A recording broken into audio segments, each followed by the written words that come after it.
जय हिंद मित्रों, इस वक्त हम खड़े हैं कोरबा जिले के बेला ग्राम पंचायत अंतर्गत ग्राम खुटामुड़ा में। और यहाँ पर हमने गत दिनों पूर्व एक वीडियो बनाई थी जहाँ पर गहिरवार जी के नामक व्यक्ति के द्वारा यहाँ पर इस क्षेत्र में तकरीबन 5.5 से 6 एकड़ की भूमि जो है पहाड़ी कोरबा श्री अभी जो स्वर्गवासी हो गए हैं संतोष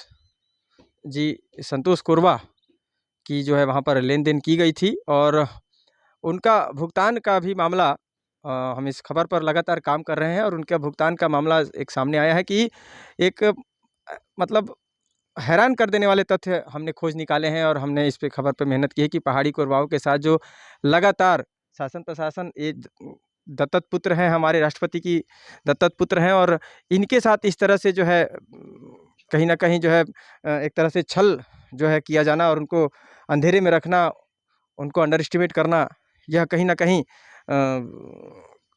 संबंधित व्यक्ति के क्रियाकलापों पर सवाल खड़े करता है। और इस तरह के कृत्य घोर निंदनीय भी हैं और इस पर शासन प्रशासन को भी कार्रवाई करने की आवश्यकता है।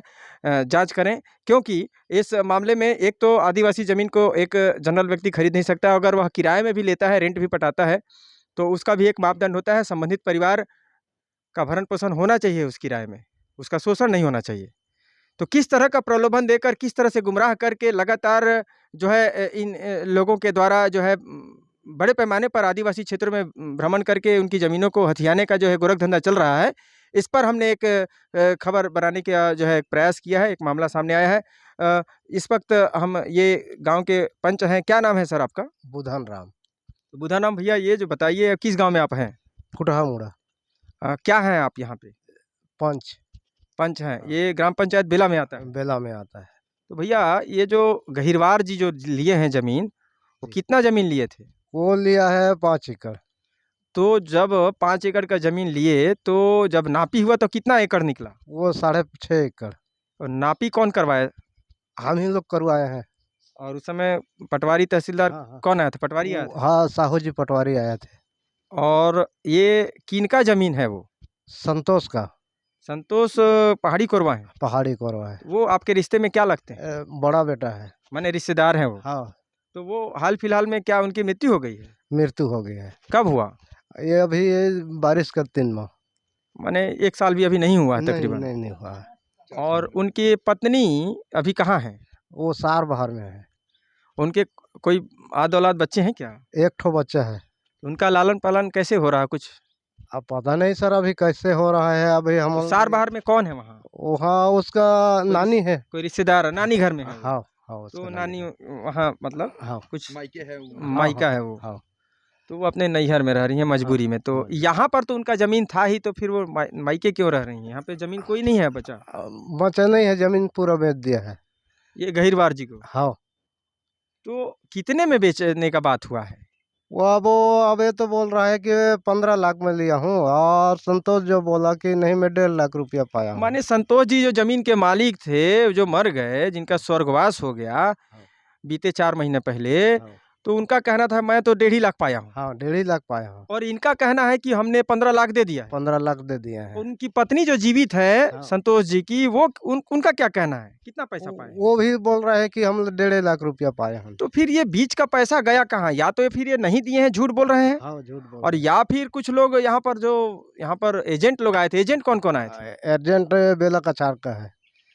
हाँ। भद्रापारा का भी कोई है ना एजेंट? हाँ हाँ, भद्रापारा का नहीं, वो हम भद्रेपारा का है ना? भद्रापारा आप बता रहे थे? हाँ, भद्रेपारा का। वो भद्रापारा के हैं। और एक जो है वो सरपंच पति, उनका क्या नाम है जो आ रहे थे? सरपंच का? हाँ, जो पति आ रहे थे ना उनके, भुवन क्या नाम है? जोर से बता दीजिए आप। पवन का। हाँ, पवन, उसका साथ में पवन रईस है ना? हाँ। वो पवन क्या है? पहले सरपंच थी क्या उनकी पत्नी? सरपंच। क्या नाम थे उसके घर वाली का? क्या नाम है? अनीता कंवर। हाँ। तो वो भी आए थे इस मामले में? नहीं, वो उसके घर वाले हाँ आ रही से। हाँ। अच्छा, तो उन्हें हाँ आ रही से। पवन आए रहे से? हाँ। तो पवन आए थे माने, तो वो तो सरपंच पति है ना, जो पूर्व सरपंच पति। हाँ। तो इस मामले को भी जानते होंगे क्या हुआ था?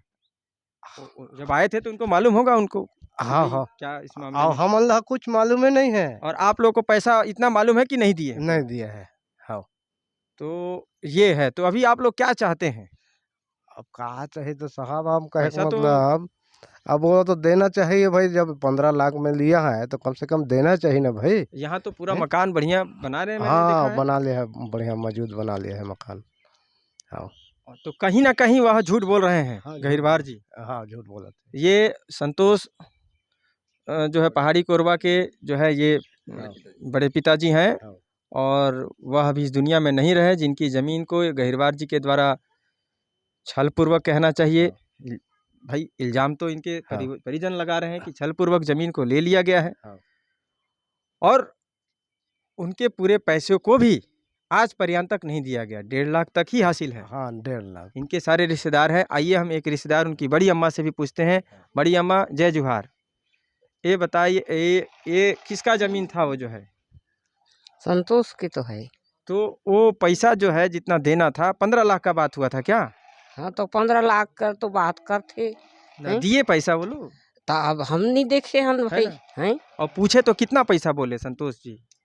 तब वो 1.5 लाख बताते। 1.5 लाख बताए। हाँ। और उनके पत्नी बताई कितना बताई? ओकर पत्नी नहीं बताई से। हाँ, पत्नी का भी मालूम है कि मेरे को 1.5 लाख मिला, उससे ज़्यादा नहीं मिला। हाँ अच्छा, हैं। तो ये कहीं ना कहीं छल किए हैं लोग।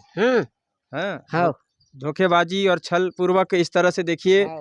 यहाँ पर रिश्तेदार सभी बता रहे हैं कि जो है ज़मीन का बंडरबाट किया गया, यहाँ पर लिया गया, और भूमि भी 5 एकड़ की भूमि थी और वह 6.5 एकड़ निकल गया। तो वह ज़मीन कैसे 6.5 एकड़ निकल गया? हाँ वो तो कैसा ज़मीन है वो? वो डेढ़ हर वो और निकल गए 5 एकड़ तो इसे रही। तो नापी लेने कौन आया था? तब वो साहू पटवारी। साहू पटवारी आए थे। हाँ तो वो ज़मीन जब ज़्यादा एक्स्ट्रा निकला तो उसको शासन को वापस करना है। वो 6.5 एकड़ को घिरवा दिए उनके लिए। तो अब घेरवाए तो दे है।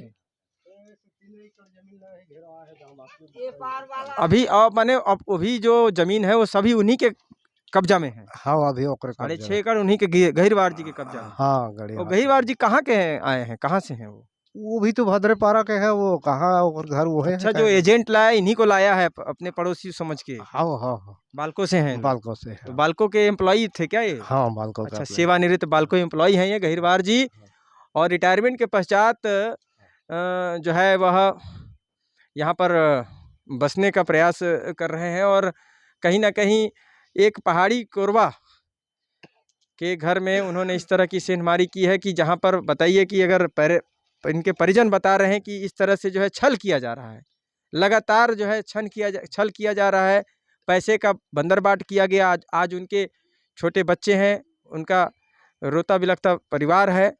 अगर उनको इतनी धनराशि मिली होती तो निस्संदेह वह सुखमय जीवन यापन कर रहे होते, लेकिन आज वे अपने नैहर में जीविका उपार्जन कर रहे हैं, जैसे तैसे अपने जीवन को काट रहे हैं। अब सवाल यह उठता है कि यदि इस तरह से बड़े पैमाने पर बड़ी बड़ी भूमियों का हिस्सा पहाड़ी कोरबाओं के हक का ज़मीन अगर इसी तरह से छल पूर्वक लोग लेते रहें तो इनके पास आखिर क्या बचेगा? यह ज़मीन ही इन दत्तक पुत्र, राष्ट्रपति के दत्तक पुत्रों का एक सहारा मात्र है, और इसको भी यदि छल पूर्वक जो है हथिया लिया जाता है, किराए के नाम पर, खरीदारी के नाम पर, बागवानी के नाम पर, तो कहीं ना कहीं शासन प्रशासन को भी इस विषय पर मामले को संज्ञान में लेकर जांच कर संबंधितों के विरुद्ध सख्त से सख्त कार्रवाई करने की आवश्यकता है, ताकि ऐसे ज़मीन के दलाल भी जो इन मामलों में संलिप्त होते हैं, एजेंट जिनको ज़मीन दलाल कहते हैं, वे सब इस तरह के कृत्य छोड़ दें और ऐसे पहाड़ी कोरबाओं की ज़मीन उन्हें वापस दिलाने की भी हम शासन प्रशासन से मांग करते हैं। तो कैमरा सहयोगी पुरुषोत्तम साहू के साथ मैं प्रधान संपादक मुकेश भारती। जय हिंद मित्रों।